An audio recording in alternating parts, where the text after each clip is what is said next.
Halo, assalamualaikum. Selamat pagi, selamat siang, teman-teman. Mari kita kembali lagi ke manajemen pemasaran lanjutan bersama saya Ahmad Syekhul Afa. Kita akan membahas tentang mengelola saluran pemasaran terintegrasi. Apa itu saluran? Apa itu terintegrasi? Nanti kita coba bahas. Intinya saluran ini kalau kita mau menjual itu lewat siapa dan bagaimana itu salurannya. Itu untuk preface awal, kata kuncinya adalah kalau kita mau menjual itu gimana gitu. Kemarin kan kita sudah membahas tentang bagaimana menciptakan value. Nah, value-nya kita ciptakan dengan melihat produk, jasanya, dan juga harganya. Oke, kita lanjut coba next. Untuk pembahasan saluran pemasaran ini. Jadi kalau kita mau jual barang itu kan nggak hanya serta-merta melalui kita bikin langsung kita jual sendiri gitu nggak kan, tapi ada strateginya tersendiri nih untuk menjualnya. Apalagi di masa eh, teknologi yang sudah sangat berkembang ini. Di sini ada 8 poin utama yang ingin kita bahas, tapi kita bagi menjadi 2 part. Untuk part pertama ada 4, part kedua ada 4 juga. Nanti yang part pertama kita bahas saya bahas di sini melalui video. Nanti teman-teman isi kuesioner. Kuesionernya ini untuk tambahan nilai kuis dan keaktifan. Lalu untuk yang part 2 nanti kita akan bahas di minggu depan. Saya kirim materi lagi seperti biasa lalu kita bahas melalui Google Meet. Oke ya, untuk yang part 1 ini kita bahas apa aja sih? Yang pertama itu apakah yang dimaksud dengan sistem saluran pemasaran dan jaringan nilai? Kemarin kita yang bahas itu nilai atau value itu apa sih sebenarnya? Jadi yang seorang pemasar itu beda dengan sales atau penjual. Pemasar itu yang ditransmisikan atau yang dikasih kepada orang itu tidak hanya sekedar barang, tetapi nilai dari barang itu sendiri, nilai dari jasa itu sendiri. Mulai dari penciptaan nilai, mulai dari orang yang menggunakan jasa, menggunakan barangnya itu memperoleh manfaat. Nah, nilai itu lebih kepada manfaat dan jabaran dari manfaat itu sendiri itu nilai ya. Itu salurannya dipakai itu apa? Nanti kita lihat apa itu gitu ya. Terus pekerjaan apa yang dilakukan saluran pemasaran? Saluran pemasaran itu ngapain aja gitu kan? Terus merancangnya itu gimana seharusnya untuk merancang salurannya itu. Lalu keputusan yang dihadapi perusahaan dalam mengelola saluran mereka. Jadi di part 1 ini kayak pembukaan dulu sebenarnya apa aja sih saluran itu? Saluran itu ngapain? Saluran itu apa? Terus keputusan-keputusan apa yang nanti akan dihadapi ketika kita memilih saluran A, B, C, D itu nanti kita akan bahas di sini. Lalu di part kedua minggu depan kita akan membahas lebih lanjut mengenai strategi-strategi dari saluran itu. Yang kelima itu poinnya itu bagaimana seharusnya perusahaan mengintegrasikan saluran dari produsen, dari supplier, dari apa namanya produsen awal bahan baku dan yang lain sampai ke penjual ke tangan konsumen itu bagaimana sih diintegrasikan. Terus masalah utama dalam saluran e-commerce ya ini udah mulai ke saluran-saluran terkini ya e-commerce. Terus masalah utama dalam saluran m-commerce. Apa bedanya E dan M? Kalau E itu elektronik itu lebih ke kayak televisi, terus internet, apapun yang dia itu sifatnya elektronik. Yang khusus untuk mobile komersial ini lebih ke yang ada di genggaman kita saat ini. Ini berbeda ini bahasanya. Nanti kita akan bahas di minggu depan. Yang ke selanjutnya 8 itu bagaimana seharusnya perusahaan mengelola konflik saluran. Mungkin di hulu hilirnya itu bisa ada terjadi konflik of interest mungkin ya atau konflik kepentingan atau apa gitu nanti kita coba bahas. Nah intinya yang akan kita pelajari ini sebenarnya ketika kita punya produk atau menciptakan jasa apa aja sih yang perlu kita siapkan agar jasa dan produk ini bisa sampai ke tangan konsumen dengan baik dan value-nya atau nilainya ini bisa tersampaikan dengan baik, manfaatnya ini bisa diterima dengan baik. Itu apa aja? Oke. Next ya. Ini untuk kalimat pertamanya. Jadi successful value creation needs successful value delivery. Jadi ketika kita membuat value yang bagus dan itu bisa sukses, itu ketika kita mentransfernya juga dengan baik. Contohnya seperti ini, teman-teman punya ide yang bagus. Tapi ketika teman-teman menyampaikannya itu dengan tidak bagus, maka ide itu juga bisa jadi diterima dengan kurang pas atau kurang bagus. Maksudnya apa? Tapi lek ngomong atau lek menyampaikan ini kurang bagus. Akhirnya ya bisa jadi diterima dengan kurang bagus kayak gitu. Ketika kita menciptakan satu nilai terhadap produk itu atau satu nilai terhadap jasa itu, di dalam penciptaan nilai kan kemarin ada produk, jasa, dan harga. Nah, ini bisa sukses ketika ketiga ini disampaikan sampai ke konsumen juga dengan bagus atau dengan sukses gitu kan ya. Nah, di poin selanjutnya, pemasaran holistik itu yang menyeluruh ya. Pemasar holistik ini berarti seorang marketer atau orang yang bergerak di dunia marketing ini, yang dia itu tidak hanya memandang satu poin saja. Maksudnya satu poin itu di sini misalkan seorang marketer dia hanya memandang produksi saja yang bagus, oh tidak bisa. Kalau marketer yang bagus, dia harus memandang dari sisi produksi sampai ke tangan konsumen, dari hulu ke hilir. Jadi pemasar holistik itu di sini disebutkan dia itu tidak membatasi ke fokus ke pemasoknya saja, tidak membatasi ke distributornya saja, tidak membatasi ke pelanggan mereka. Pemasok distributor ini lebih ke hulu dan pelanggan mereka saja tidak, tetapi mereka memeriksa keseluruhan rantai pasokan sebagai jaringan nilai, yaitu termasuk mereka pemasok di hulu dan pelanggan atau distributor mereka di hilir. Jadi distributor ini ada dua, distributor hulu, distributor hilir. Jadi kayak kita sebagai pemasar, kita sebagai marketing, pihak marketing, tidak hanya fokus kepada pelanggan saja, tidak bisa. Kita hanya fokus kepada pemasok saja, oh tidak bisa. Tetapi kita juga harus fokus kepada keseluruhan jaringan ini, jaringan nilai ini. Jadi ketika kita sebagai perusahaan, pemasok kita atau bahan baku kita juga penting kita pikirkan. Hubungan kita dengan pemasok bahan baku itu juga harus dijaga agar kualitas produknya kita itu juga kualitas produk kita, kecepatan dan nilai yang kita sampaikan itu juga bisa jadi lebih baik ketika pemasok kita baik.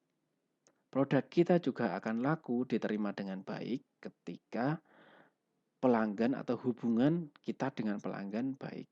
Itu adalah saluran pemasaran.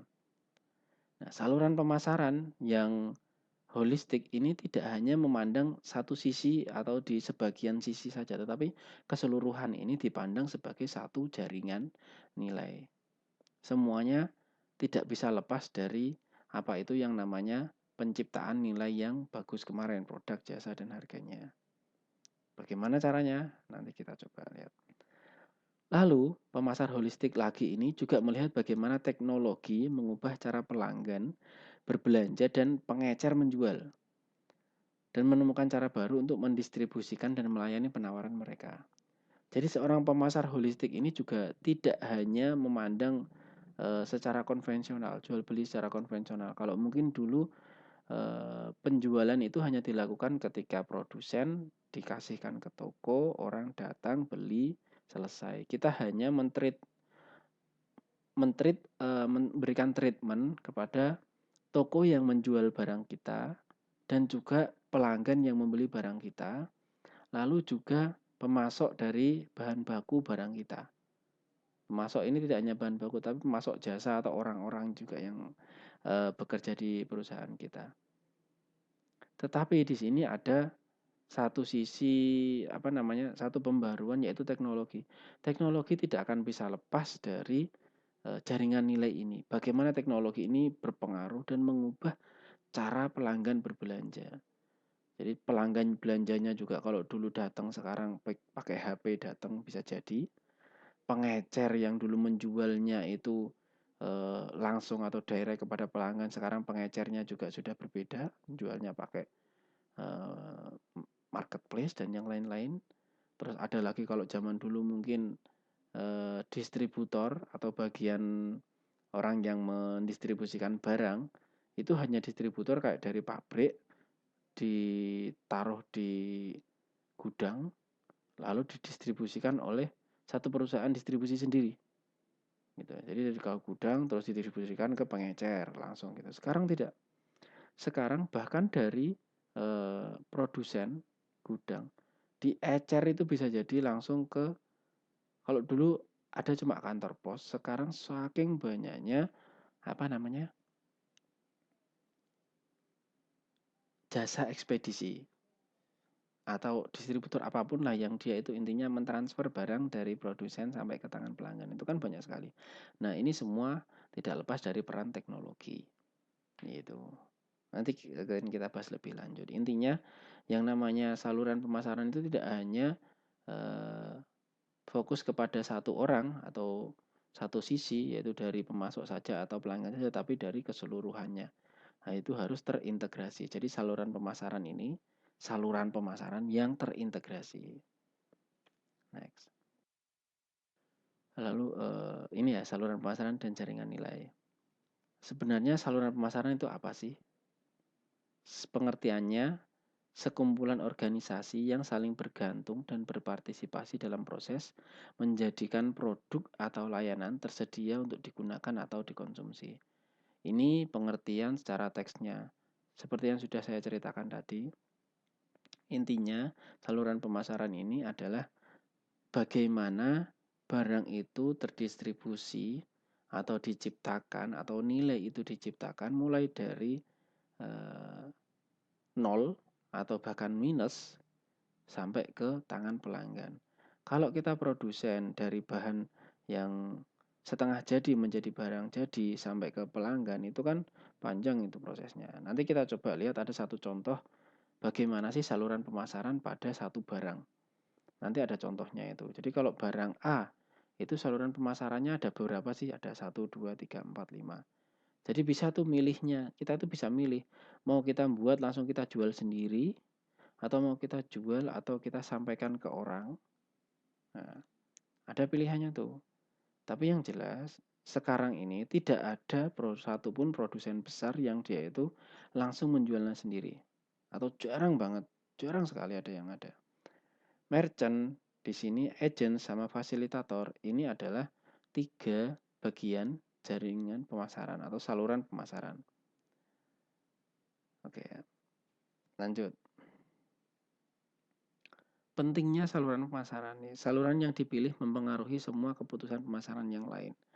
Kayak tadi saya ceritakan, ketika memilih saluran pemasaran langsung, itu juga berpengaruh terhadap bagaimana kita menciptakan satu produk. Ketika ada produk, contohnya baju, kita jual sendiri. Nggak mungkin kan satu perusahaan itu, misalkan ini, si A, ini dia produsen batik. Dia bikin kain sendiri, bikin kainnya juga mungkin dia memintal benang sendiri, terus dia menjual benang atau dia dari benang itu dia bikin kain sendiri, dia warnai sendiri, habis itu dia jahit-jahit sendiri, dia jual sendiri sampai ke tangan pelanggan. Bisa sih bisa, tapi kan pasti ini akan mempengaruhi bagaimana keputusan marketingnya kan. Jualnya bagaimana, hubungan dengan pelanggannya bagaimana itu pasti berbeda. Tetapi ketika saluran yang dipilih adalah eh, misalkan ini eh, dia itu menggunakan pemasok yang berbeda.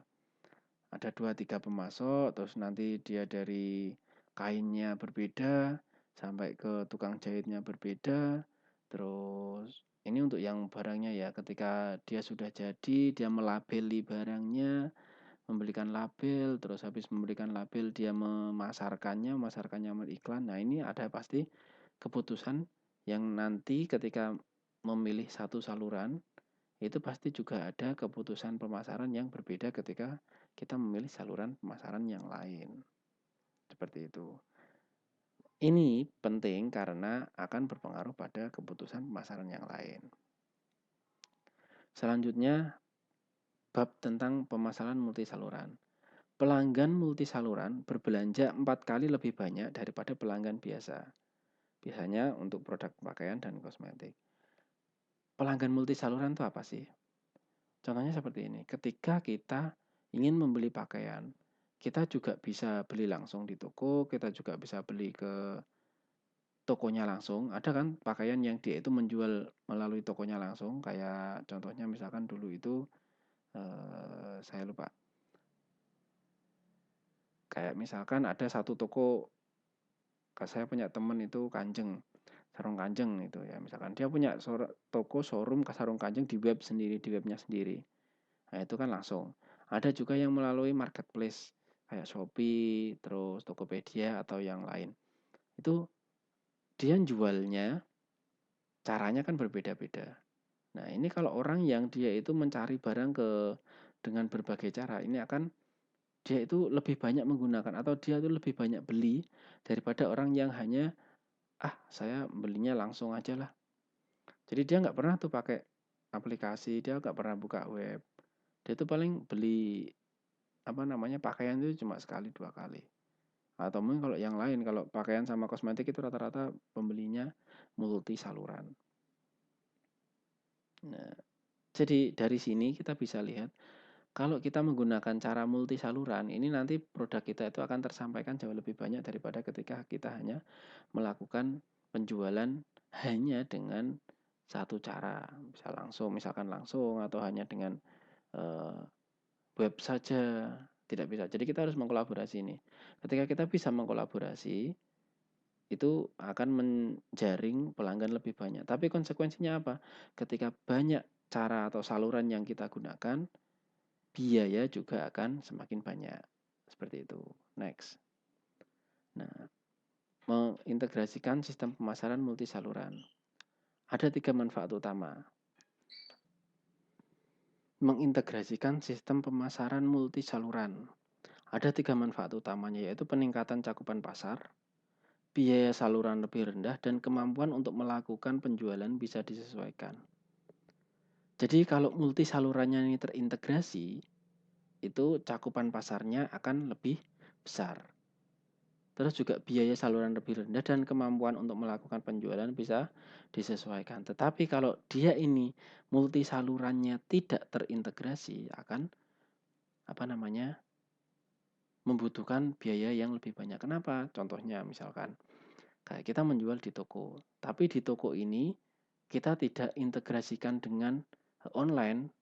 Misalnya toko ya toko saja, online sendiri, web sendiri, atau ke grosir sendiri, tapi tidak nyambung. Ini butuh orang yang melaksanakan berbeda, butuh tenaga yang lebih banyak, butuh cara yang lebih lebih complicated. Dan ini juga pasti butuh tenaga dan yang lain-lain. Kuncinya adalah di integrasi. Integrasi caranya gimana ya? Nyambung. Integrasi itu nyambung kayak gitu. Selanjutnya yaitu jaringan nilai. Perusahaan harus memikirkan pasar yang dituju dan kemudian merancang rantai pasokan ke belakang, yaitu perencanaan rantai permintaan. Jadi misalkan ini, ketika teman-teman itu contohnya ini satu perusahaan pakaian, kalau kita coba yang sering kita lihat di sekitar kita itu Pekalongan khususnya ya, batik, pasar batik. Batik ini kan kalau yang disasar misalkan batik tulis yang premium, harganya mahal, harganya yang tinggi dengan motif khusus misalkan. Nah, itu sasarannya itu apakah semasif atau sebanyak batik yang biasa atau batik yang pasaran itu yang dengan bahan yang berbeda, bahan yang lebih yang standar lah ya, atau standar ke bawah gitu. Pastikan ini nggak bisa kita samakan. Kalau yang kita sasar itu kelas atas atau kelas premium, nggak mungkin kita menggunakan barang-barang yang kualitasnya rendah. Jadi kalau pasar yang dituju itu premium, harusnya pasokan juga dari bahan bakunya yang premium juga, mulai dari kainnya, catnya, tukang jahitnya, tukang potongnya, desainernya, itu juga pasti semuanya harus yang ter apa namanya terintegrasi tetapi yang kualitasnya tinggi. Jadi sama, nyambung kayak gitu. Kita juga pasti harus bisa memikirkan keberlangsungan itu. Nggak mungkin kita bisa memikirkan eh, rantai pasokan ke belakang kalau ke depannya kita masih belum ada nih rencana saya mau jual ke siapa terserah lah. Yang penting bikin dulu. Bisa, itu bisa kalau kita berdasarkan produk. Jadi kita bikin produk dulu, nanti mau aku nggak laku ya urusan ke belakang ya gitu. Itu bisa juga, cuman kurang efektif gitu ya. Ya bisa laku atau enggaknya itu ya itu adalah keputusan dari si wirausahanya itu. Tapi apa? Ya itu akan konsekuensinya pada biaya lagi nanti. Ada biaya kerugian, biaya simpan dan yang lain itu akan banyak. Selanjutnya revolusi saluran digital. Penjualan retail online tumbuh dengan kecepatan 2 digit. Maksudnya 2 digit ini misalkan kalau tumbuh 5% setahun, 5% ini kan. Nah, ini 2 digit nih, bisa sampai 17% atau 10% ke atas lah intinya. Yang tumbuh 2 digit ini apa aja sih? Pakaian dan aksesoris, smartphone, perangkat keras komputer.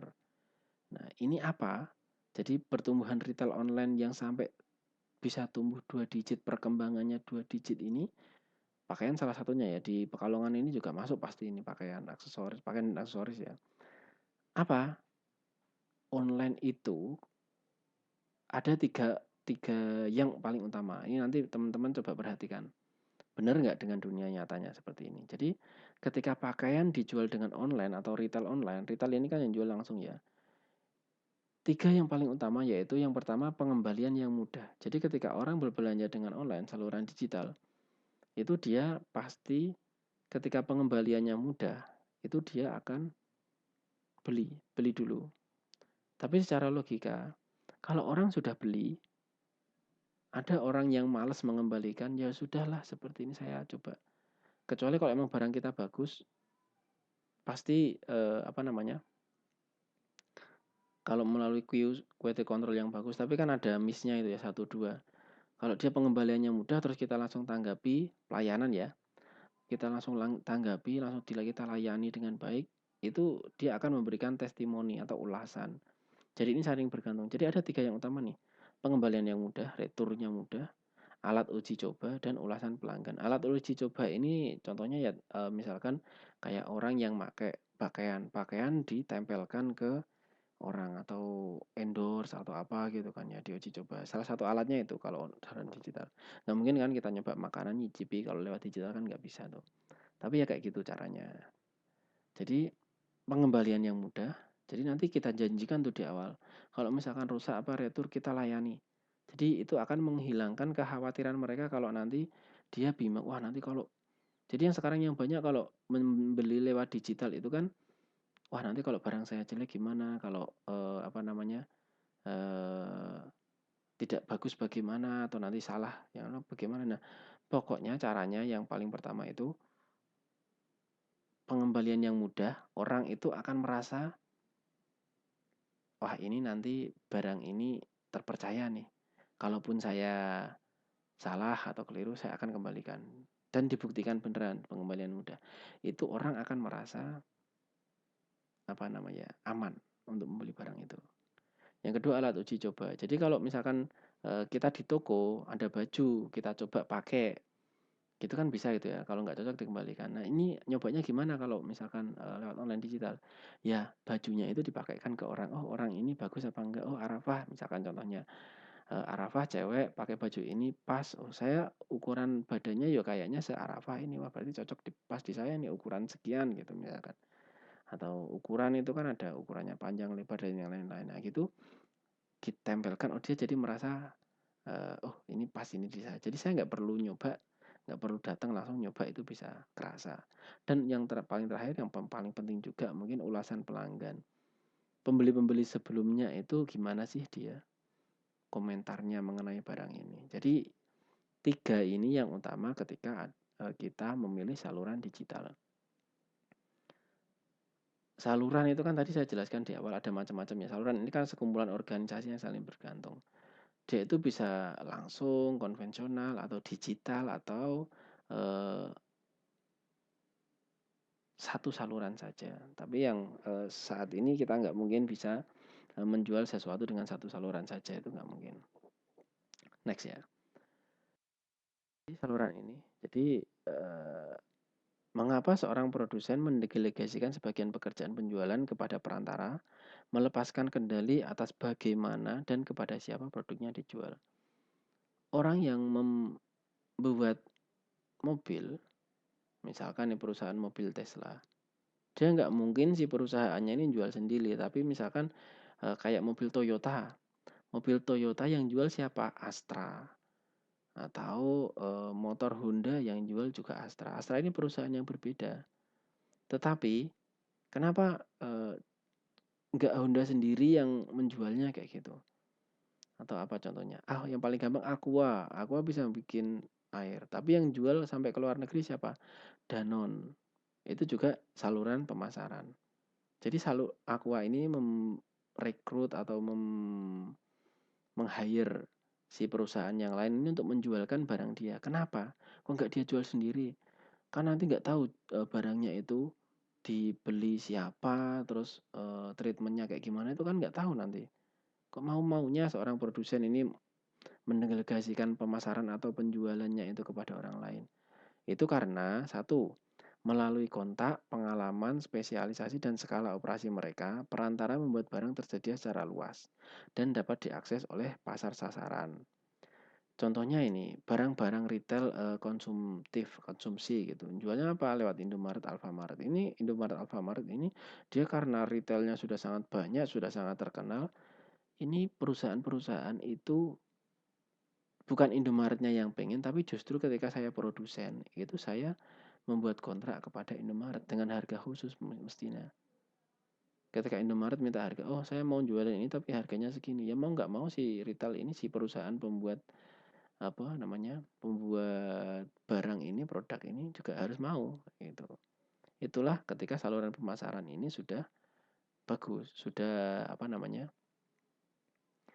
sudah mempunyai nama gitulah. Nanti untuk di bab retail kita akan bahas di selanjutnya di pertemuan atau chapter 17 atau 18 ini di next bahasan lah setelah saluran. Nah, di sini ketika kita menggunakan saluran yang mendelegasikan ke orang, itu akan lebih efektif dan efisien daripada ketika kita jual sendiri. Karena mereka sudah berpengalaman nih. Kalau Astra ini, misalkan contohnya, Astra sudah berpengalaman menjual spare part, menjual barang-barang sampai ke level bawah. Kalau Honda belum tentu, dia hanya bagus membuat barang, tapi dia tidak bagus menjual. Danone bisa menjual ke seluruh dunia. Aqua dia nggak bisa, dia hanya bisa menjual di Indonesia. Ini adalah saluran pemasaran. Jadi gitu. Jadi saluran itu bagaimana kita mentransfer produk, barang, jasa, nilai itu kepada orang sampai ke pelanggan. Tapi juga harus kita memikirkan yang namanya pemasok.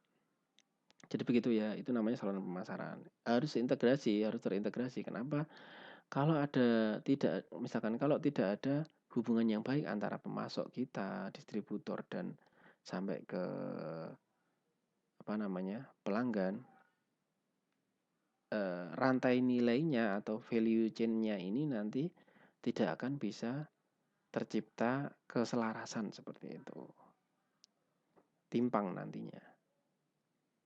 Oke, begitu ya. Ini untuk peran dari saluran pemasaran itu. Lalu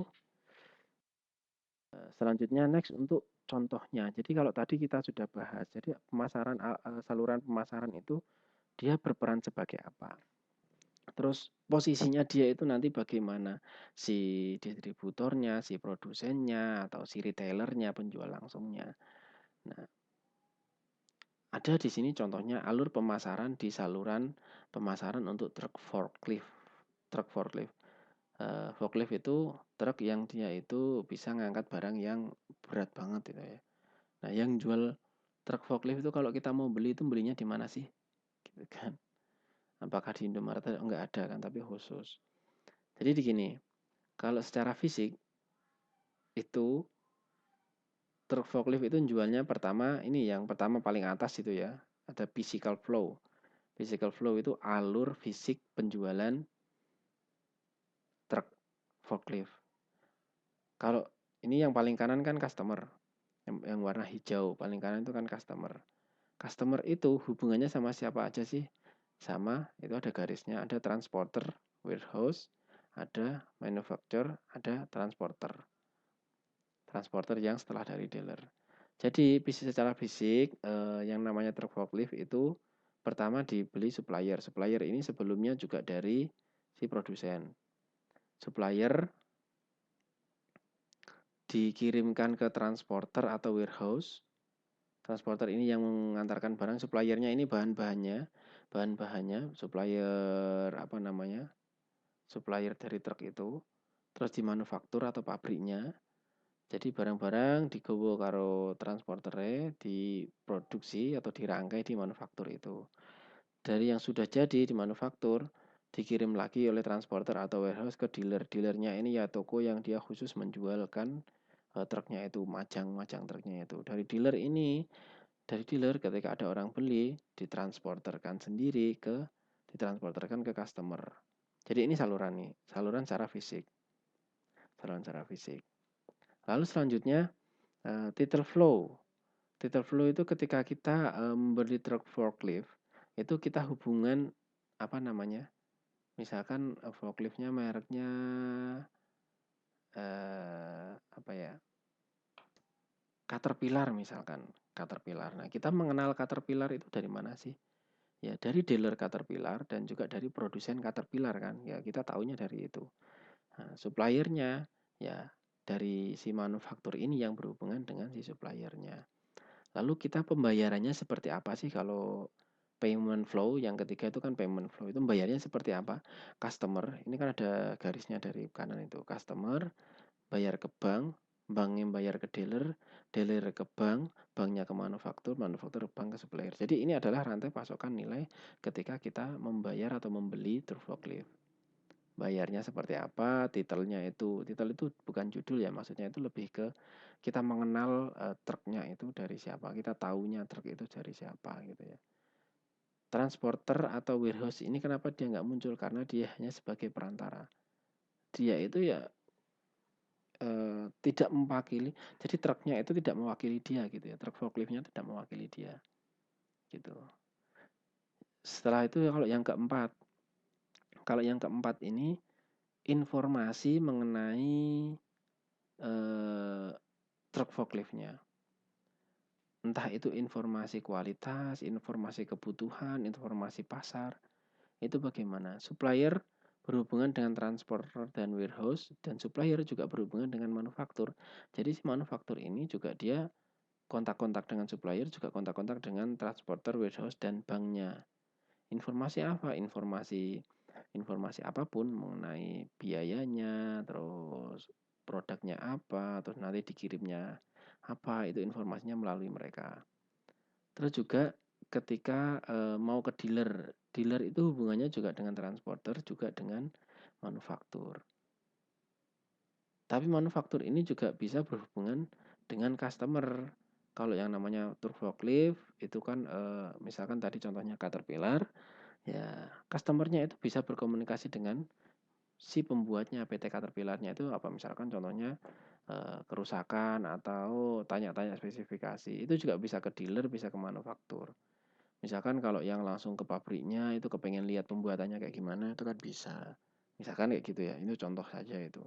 Jadi informasi yang ingin didapatkan apapun itu, si customernya bisa menghubungi ke dealer, bisa menghubungi ke manufakturnya, pembuatnya, dan juga ke transportnya. Nanti kalau misalkan aku beli dari dealer itu lewat apa sih? Nah, ini ada transporternya. Bayarnya lewat gimana atau bank. Nah, jadi ini saluran untuk yang informasi. Selanjutnya untuk promosi. Untuk promosi ini dari supplier ke advertising agency. Advertising agency itu agen periklanan. Dari supplier ke agen periklanan ke manufaktur. Jadi Caterpillar itu misalkan butuhnya besi, butuhnya itu karetnya, butuhnya itu kelistrikannya itu dari mana sih? Dia kan harus nyari supplier tuh. Nggak mungkin kan besinya bikin sendiri nih dari pasir pasir besi, dia ngeruk sendiri, terus dia habis itu bikin besi sendiri, terus dia dirakit sendiri, itu kan butuh waktu yang sangat banyak. Tapi tetap dia pasti butuh supplier bahan bakunya itu. Nah, si supplier ini agar bisa dilirik oleh si manufaktur, dia juga membutuhkan agen periklanan. Ada itu komunikasi promosinya. Nanti si advertising agency ini juga langsung ke customer. Kenapa? Oh, ini bahan bakunya bagus nih gitu. Berarti Caterpillar-nya juga barangnya bagus. Advertising berhubungnya dengan customer dan juga dealer. Jadi customer kalau untuk promosi ini dia berhubungan dengan advertising agency dari manufaktur, juga advertising agency dari supplier, plus dari dealernya langsung. Jadi ini kelima poin ini adalah ketika kita ingin membeli truk forklift, alur fisiknya itu yang nomor pertama, alur pengenalan barangnya itu yang kedua, alur pembayarannya ketiga, alur informasi keempat, alur promosinya kelima. Ini adalah semuanya saluran. Saluran pemasaran. Pemasaran itu kan nggak hanya kita menjual saja kan, tapi kita promosi, kita pembayaran yang berhubungan dengan harga dan yang lain-lain. Sebagai pemasar yang holistik atau pemasar yang melihat tidak hanya dari satu sisi, kita juga harus memikirkan hubungan kesemuanya ini, gitu. Hubungan dengan bank baik, misalkan kita sebagai manufaktur, misalkan kita fokus sebagai manufaktur, kita hubungan dengan baik bank baik, kita hubungan dengan transporter baik, kita hubungan dengan supplier baik, memilih transporternya juga harus yang bagus, memilih suppliernya, memilih banknya, memilih dealernya, yang terakhir mungkin memilih customernya. Itu sebagai manufaktur juga harus memperhatikan kesemuanya itu. Apa sih yang diperlukan ketika kita memilih saluran? Yaitu standar-standar yang harus ditetapkan oleh misalkan kita sebagai manufaktur. Transporternya harus kayak gini-gini, suppliernya harus gini-gini. Jadi kita kalau untuk ingin menerapkan satu saluran tertentu ya kita harus punya standar khusus seperti itu kan ya. Next. Dua bagian level saluran. Yang pertama consumer, yang kedua industrial. Jadi kalau misalkan kita sebagai consumer atau konsumsi, itu ada 3 level atau 4 level secara umum. Level yang 0 ini manufaktur ke consumer. Jadi kita produksi, langsung kita jual kepada pemakai. Contohnya apa? Oh banyak. Kalau yang sering kita tahu caranya itu MLM ya, multi level marketing atau direct sales marketing atau direct selling gitu ya. Jadi dari produsen langsung ke penjual. Contohnya itu tadi kita produksi batik. Jadi ini kita langsung jual sendiri. Kita jualnya nggak lewat tokonya orang. Jadi nggak kita titipkan ke orang lah. Pokoknya ini saya buat sendiri, saya jual sendiri. Itu namanya level 0 untuk yang consumer marketing channelnya. Ada yang pakai retailer. Jadi saya manufaktur nih, saya buat, saya tak titipkan ke retailer. Wholesaler itu apa sih wholesaler? Wholesaler itu grosir. Kalau retailer itu pengecer. Gitu ya. Jadi saya bikin langsung tak taruh ke toko-toko yang dia itu ngecer. Gitu. Jadi bisa aja kayak misalkan saya buat baju tak langsung sebar ke toko-toko yang dia itu ngecer. Konsekuensinya apa? Kalau dari manufaktur, contohnya nih, kalau konsekuensi pertama dari manufaktur ke consumer, untung kita akan tinggi, tapi effort kita juga tinggi, terus penjualannya sedikit, gitu. Nggak mungkin kan penjual langsung itu sekali beli langsung banyak itu kan enggak. Jadi ini akan lama pastinya kan. Kalau untuk pakaian ini kayaknya kurang bisa dipakai.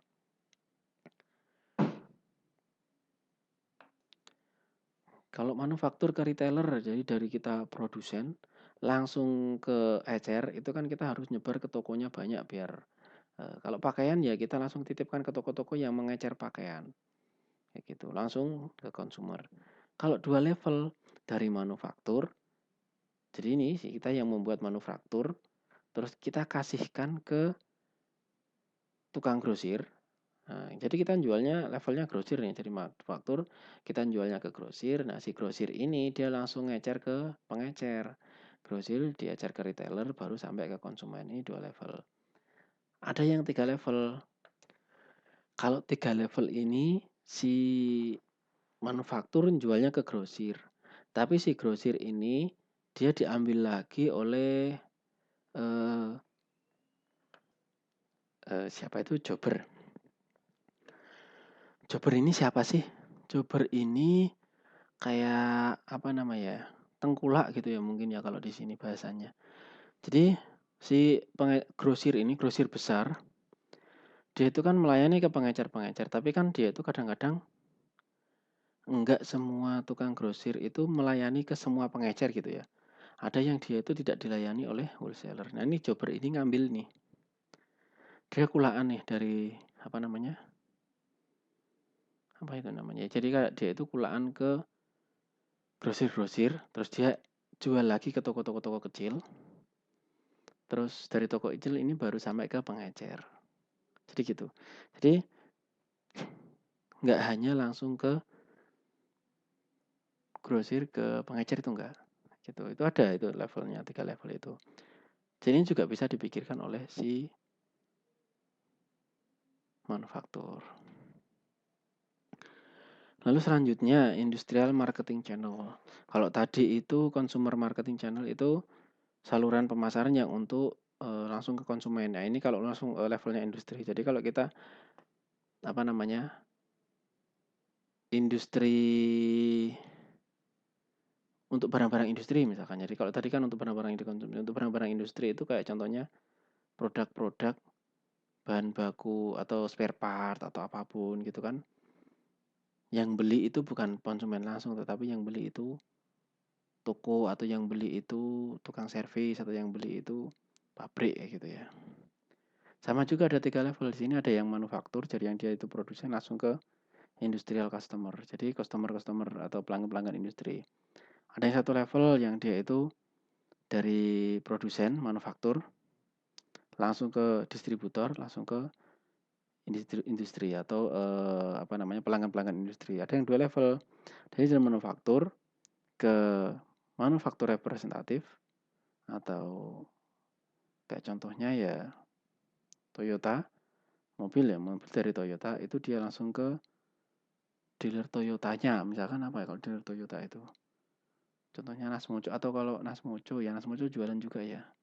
Atau kalau motor Yamaha itu Yamaha Mataram Sakti misalkan atau Yamaha apa gitu kan. Biasanya kan ada itu kan. Nah, itu manufaktur representatif. Lalu ke kalau ini langsung ke industrial customer ya. Jadi kalau tadi kan langsung ke konsumen. Pembelinya langsung industri. Intinya seperti itu. Jadi dari produsen dia itu diberikan kepada yang mewakili produsen representatif. Kalau yang 3 level ini yang dari manufaktur ke manufaktur sales branch. Sales branch ini penjual yang dia ini kayak cabangnya.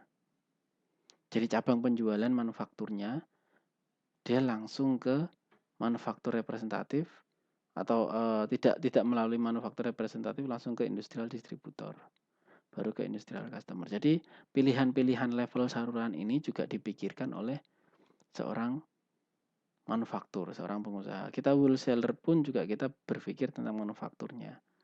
Saluran ini itu akan berpengaruh juga pada pilihan-pilihan marketing kita. Kalau misalkan kita pakai level yang 0, nah itu caranya gimana? Tupperware itu bisa pakai 0. Tupperware rata-rata langsung 0 ya. Jadi dari produsen langsung ke pelanggan. Tapi ada orang-orang yang di levelnya atas itu aslinya juga pelanggan itu kan.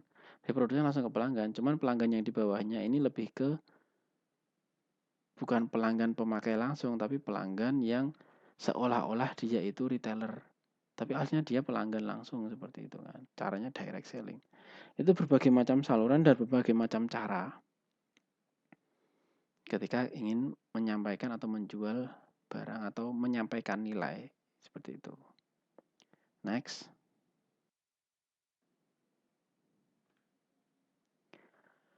Ketika kita ingin memutuskan desain saluran seperti apa sih yang akan kita pakai? Ada 4 desain yang harus kita pikirkan. Yang pertama yang harus kita pikirkan adalah analisis kebutuhan dan keinginan pelanggan. Nah, konsumen itu dapat memilih saluran yang mereka sukai berdasarkan harga, keragaman produk, dan juga kenyamanan tujuan belanja mereka sendiri. Kenyamanan tujuan belanja mereka sendiri itu contohnya apa? Kalau orang-orang contohnya tadi ya, dia itu membutuhkan barang-barang yang premium, tidak mungkin dia membeli di pasar tradisional misalkan yang rame banget atau apa gitu kan nggak mungkin dia kalau pakaian khusus tadi yang contohnya batik premium itu ya belinya di apa itu sebutnya butik gitu ya, butik yang khusus kayak gitu kan. Pasti kan seperti itu. Kenyamanan belanja itu ya nggak mungkin ya itu salah satu contoh konkretnya seperti itu. Harga dan keragaman produk ini juga disesuaikan dengan bagaimana kebutuhan dan keinginan pelanggan. Sasaran pelanggannya siapa kayak gitu. Jadi itu konsumen yang berbeda memiliki kebutuhan yang berbeda selama proses pembelian. Konsumen level bawah dengan konsumen level atas atau konsumen dengan karakteristik A. Karakteristik A ini misalkan dengan kecenderungan dia itu suka barang-barang yang unik atau barang-barang yang murah atau barang-barang yang langka kayak gitu rare. Itu juga akan memiliki keputusan pembelian atau proses pembelian yang berbeda. Ketika dia pengen yang murah, dia akan membandingkan antara satu barang dengan barang yang lain. Tetapi ketika orang yang kita sasar itu dia menyukai barang-barang yang unik, dia itu akan mencari pada sumbernya langsung. Itu kuncinya. Jadi keputusan desain saluran, kita mau milih desain saluran yang kayak gimana sih? Tadi kan dijelaskan, kita harus memilih siapa target kita. Kayak gitu. Target kita, salurannya yang akan kita pilih seperti apa? Oh, target kita seperti ini, target kita A, target kita orang premium. Nah, kebutuhan dan keinginannya kayak gimana, cara belanjanya seperti apa. Nah, kita juga harus menyesuaikan, saluran yang kita pilih juga harus menyesuaikan dengan sasaran pelanggan kita. Selanjutnya, menetapkan sasaran dan batasan. Tujuan saluran bervariasi sejalan dengan karakteristik produk. Marketer harus menyesuaikan tujuan saluran mereka dengan lingkungan yang lebih besar. Tujuan tujuan saluran itu kalau misalkan kita mau langsung itu ya tujuannya berbeda dengan yang tadi 3 level gitu kan. Kalau misalkan lewat wholesaler atau lewat grosir itu pasti perusahaan pengennya memproduksi banyak dan langsung keluar dengan banyak dengan margin yang sedikit. Tapi kalau yang dari produsen langsung ke pelanggan itu niatnya bisa mendapatkan keuntungan atau margin yang lebih tinggi daripada ke grosir. Nggak mungkin kan kita jual langsung ke grosir itu sama dengan ke pelanggan, nggak mungkin. Itu tujuannya berbeda. Produknya ya produknya pasti berbeda. Kalau misalkan kayak baju atau kayak baju biasa gitu, kita langsung jualnya kan nggak mungkin bisa. Tapi kalau misalkan mobil, mobil sport yang dia itu Ferrari atau premium gitu kan ya, itu bisa aja tuh kita bisa menggunakan satu level atau bahkan level 0 gitu. Karena apa? Sasarannya juga pasti khusus, bukan orang-orang yang biasa terus, "Ah, aku biasa terus tuku mobil," kan enggak, gitu kan. Dia akan memberikan effort yang lebih ketika ingin mendapatkan satu barang itu. Nah, marketernya juga ini harus bisa menyesuaikan dengan lingkungan yang ketika dia itu produknya premium, lingkungannya juga pasti premium. Harusnya saluran-salurannya juga premium. Jangan ketika produknya premium menggunakan saluran pemasaran yang kelas bawah ya nggak laku. Contohnya kalau misalkan mobil sport jualnya ke Shopee misalkan. Shopee kan untuk yang barang-barang konsumer dan dia itu banyak diskon gitu ya nggak bisa gitu kan ya. Jadi itu. Jadi ini desain saluran seperti apa yang dipilih ini juga bergantung pada sasaran dan batasannya. Selanjutnya mengidentifikasi alternatif utama saluran. Setiap saluran memiliki kelemahan dan kekuatan yang unik terbagi ke dalam 3 kategori. Jenis perantara, jumlah perantara, dan syarat dan ketentuan dari masing-masing anggota saluran. Jadi kalau misalkan ketika saluran utama kita itu mandek, kita juga harus memiliki alternatif seperti itu ya. Nah, alternatifnya yang dipilih itu apa aja sih kategori yang bisa kita pilih? jenis perantaranya, perantara langsung, kayak tadi wholesaler, retailer, atau jobber kayak gitu, itu juga harus dipilih. Jenis perantaranya, apa, jumlah perantaranya. Perantara ini kan dia itu, atau mungkin seperti ini, perantara ini dia antara produsen ke wholesaler ini ada orang yang membawa ke sana. Apakah nanti orang yang membawa ke sana yang akan membocorkan atau apa gitu? Itu kan tidak di luar dari kontrol apa namanya manufakturnya. Nah, setiap saluran ini dia mempunyai syarat dan ketentuan sendiri-sendiri. Tidak mungkin ketika satu perusahaan hanya melepas begitu saja, oh ini barang terserah kamu jualkan, kan nggak mungkin itu ya. Atau ini terserah mau kayak gimana, yang penting saya bikin produk, jadi wes terserah mau kayak gimana, kan nggak mungkin kayak gitu. Kita juga butuh alternatif. Oh misalkan kita pakai jenis saluran digital 3 level misalkan. Pakai apa itu contohnya kalau yang itu reseller misalkan, atau pakai reseller atau enggak pakai reseller gitu kan. Nah, itu kan juga butuh resellernya jumlahnya seberapa. Misalkan saya bisa sampai 2 level reseller. Jadi reseller dijual lagi baru sampai ke pelanggan. Cukup enggak ini apa namanya marginnya sampai ke pelanggan sampai ke 3 level ini kan bisa jadi cukup atau enggak cukup. Kalau Tupperware contohnya itu kan dari pusat sampai ke nasional sampai ke level provinsi apa itu pasti akan ada turun ada kompensasinya apa dapatnya bonus atau yang lain contohnya seperti itu. Yang selanjutnya terakhir yaitu mengevaluasi alternatif utama saluran. Setiap alternatif perlu dievaluasi terhadap 3 kriteria: ekonomi, kontrol, dan adaptif. Kriteria-kriteria ini ketika alternatif utama saluran utama kita tidak berjalan atau saluran utama kita kurang bagus, kita harus melakukan evaluasi. Evaluasinya apa dari kriteria ekonomi? Misalkan, oh ketika kita menggunakan 3 saluran, ternyata marginnya tidak cukup. Nah, dari sisi ini berarti kita harus mengevaluasi. Kita potong jadi 2 level. Atau yang digital kita, misalnya kita saluran langsung sudah tidak cocok secara ekonomi, harus nyewa gedung, nyewa apa, ya sudah kita jualnya hanya lewat digital gitu. Itu bisa. Selanjutnya kriteria kontrol. Kita bisa kriteria kontrol kayak gini. Misalkan kalau kita pakai 3 level saluran, bisa nggak sih kita mengontrol 3 level ini? Kita harus mengontrol sampai ke ujungnya. Apakah yang ingin kita jual, yang ingin kita sampaikan, nilai yang ingin kita sampaikan kepada pelanggan itu sama dengan yang dijual yang atau nilai yang ingin disampaikan oleh level ketiga ini. Nah, siapa tahu berbeda. Ini dari 1, 2, 3 ini kan harus kita kontrol nih. Atau kalau levelnya ke depannya, kalau levelnya ke belakang misalkan dari supplier kita itu kita inginnya barangnya yang kelas A atau grade-nya A, tapi supplier kita itu ternyata memberikan kita grade-nya B. Kita kan juga harus mengontrol ini. Nah, ketika ada alternatif saluran ini kita harus selalu coba evaluasi dari sisi kontrolnya. Terus adaptif. Adaptif ini lebih ke bagaimana beradaptasi dengan lingkungan yang baru. Supplier atau consumer atau konsumen itu juga dia harus bisa beradaptasi. Kita harus bisa beradaptasi dengan dua bagian ini. Jadi setelah tadi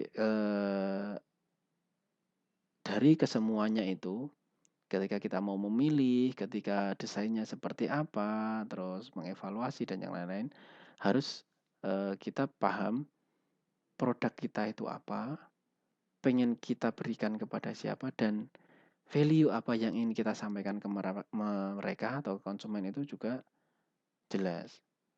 Segmennya jelas, targetnya jelas, posisi kita itu pengen jadi market leader atau yang ikut-ikutan saja itu juga jelas. Itu strategi marketingnya pasti berbeda.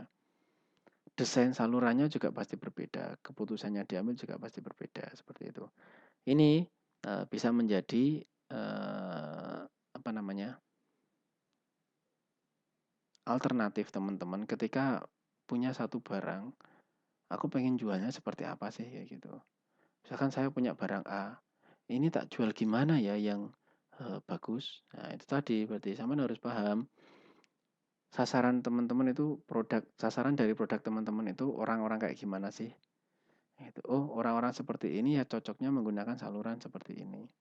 Kayak tadi itu yang ketika kebutuhan pelanggan itu kan misalkan produk premium itu kebutuhannya kepuasan, pride. Ya tidak mungkin kita jualnya ke yang hanya mempedulikan harga. Kalau misalkan di pasar gitu yang penting murah, nggak mungkin kan.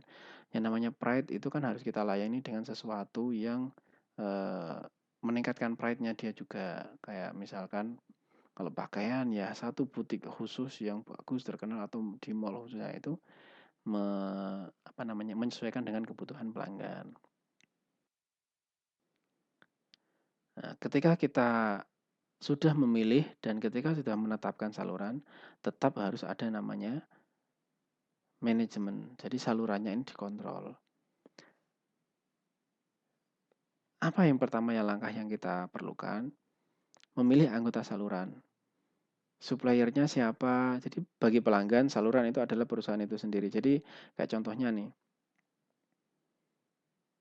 kita tahunya motor Honda itu ya Astra gitu kan. Kalau Astra itu jelek, kita nganggapnya Honda itu ya jelek. Gampangnya seperti itu. Jadi memilih anggota saluran ini penting karena saluran ini yang menjadi wajah pertama produk kita. Contohnya pakaian batik. Teman-teman memilih toko batik yang ingin dititipi barang, itu juga harus milih anggotanya atau distributor atau penyuplai barang bakunya juga dipilih. Itu kenapa? Karena itu nanti menjadi wajah dari perusahaan kita. Kalau misalkan kita nih punya produk batik bla bla bla batik misalkan contohnya hijau batik gitu atau batik hijau. Kita pengennya itu dia diterima oleh masyarakat premium yang levelnya tinggi. Tapi kita jualnya asal aja tuh ke toko-toko yang tidak jelas itu apa gitu kan nanti akan menurunkan citra merek kita, akan menurunkan citra dari barang kita. Itu juga penting itu kan memilih anggota saluran. Selanjutnya melatih dan memotivasi saluran. Saluran ini juga pelatihan yang dilaksanakan dengan hati-hati, riset pasar dan program pengembangan dapat memotivasi dan meningkatkan kinerja perantara. Jadi kita tidak hanya menitip, misalkan ini kita pakai studi kasus pakaian, kita nggak hanya menitipkan saja, tapi kita juga edukasi mereka. Ini pakaian saya seperti ini, tolong kalau jual pakaian saya seperti ini ya, gitu ya.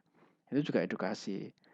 Riset pasar ini juga penting. Jadi ketika kita tahu apa namanya tujuan kita, tujuan dari produk kita, kita akan lebih jelas menetapkan apa yang akan kita sampaikan, apa cara yang harus kita tempuh seperti itu. Itu yang kedua melatih dan memotivasi. Yang ketiga mengevaluasi anggota saluran. Produsen harus mengevaluasi kinerja perantara secara berkala sesuai standar. Jadi ketika kita memproduksi pakaian, kita juga harus mengevaluasi contohnya eh, retailer kita atau pengecer kita atau tukang grosir kita itu juga harus kita evaluasi secara berkala apakah dia masih sesuai standar kita atau tidak. Terus distributor dari bahan baku kita apakah masih sesuai dengan standar atau tidak. Kita harus selalu mengevaluasi itu. Selanjutnya memodifikasi desain dan tatanan saluran. Tidak ada strategi saluran yang tetap efektif sepanjang seluruh siklus hidup produk. Dalam waktu-waktu tertentu kita juga harus berpindah nih. Misalkan dulunya itu 3 level, dulunya itu 2 level, dulunya pakai digital tok, dulunya pakai yang fisik tok atau saluran-saluran langsung tok. Ketika berkembangnya waktu, kita harus mengevaluasi dan memodifikasi nih, merubah nih. Nah, kita harus menyesuaikan adaptif dengan kondisi. Jangan hanya stagnan pada satu, gitu. Nah, setelah dimodifikasi, lalu ada keputusannya. Keputusannya apa ya? Bisa menambah atau melepaskan anggota saluran. Nah, perusahaan perlu membuat analisis tambahan. Jadi, kalau tadi kan setelah mengevaluasi anggota, anggotanya gini gini gini, oke. Lalu kita modifikasi nih desainnya ketika dibutuhkan. Terus tataannya seperti apa. Lalu putuskan di saluran ini apakah perlu ditambah atau dilepas dari saluran. Misalkan, saya nggak perlu memperhatikan retail saja, saya nggak perlu memperhatikan grosir.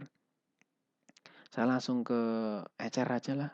Grosir ini bikin apa namanya keuntungan saya menurun, saya nggak bisa produksi, saya langsung sebar ke ecer sendiri gitu misalkan, itu bisa jadi. Nah, yang terakhir ini pertimbangkan saluran global. Pasar internasional memiliki tantangan yang berbeda. Pasar berkembang telah menjadi target banyak pengecer. negara-negara berkembang kayak Indonesia, terus India, Thailand, itu karena orang-orang berkembang ini kan butuh sesuatu yang lebih banyak. Kalau kita pengen menyasar internasional, pasar internasional, kita juga harus berpikir nih, salurannya juga pasti berbeda kalau kita pengen ekspor impor atau apapun itu pasti berbeda, tidak hanya yang level lokal ya. Kita harus juga berpikir bagaimana distribusinya ketika eh, antar negara, terus juga peraturan-peraturan yang harus kita sesuaikan seperti itu. Terus juga kita pikirkan, apakah kita menyasar negara maju atau negara berkembang? Itu juga menjadi pilihan.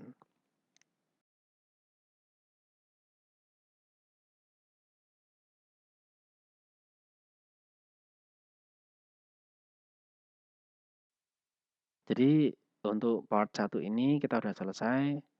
Intinya di part satu ini kita tahu apa itu saluran, terus peran saluran itu seperti apa, saluran itu ngapain aja sih, terus apa aja sih saluran itu. Salurannya itu ya bisa level 1, bisa level 2, langsung, direct, digital, dan yang lain-lain. Terus kita memutuskan desain saluran untuk produk kita, produk jasa kita, atau produk fisik kita itu seperti apa desainnya. Lalu kita putuskan, evaluasi, sekaligus yang selanjutnya yang terakhir tadi, bagaimana ketika mendesain, terus memikirkan saluran secara global. Oke, terima kasih. Semoga bermanfaat. Informasi untuk yang kuesioner itu teman-teman isi, terus juga nanti kita akan coba bahas. Tapi kalau untuk yang kuesioner khusus ini, hanya dijawab saja, tidak akan saya bahas di Google Meet. Karena ini persepsi pribadi dari teman-teman. Oke, cukup sekian. Terima kasih. Assalamualaikum warahmatullahi wabarakatuh.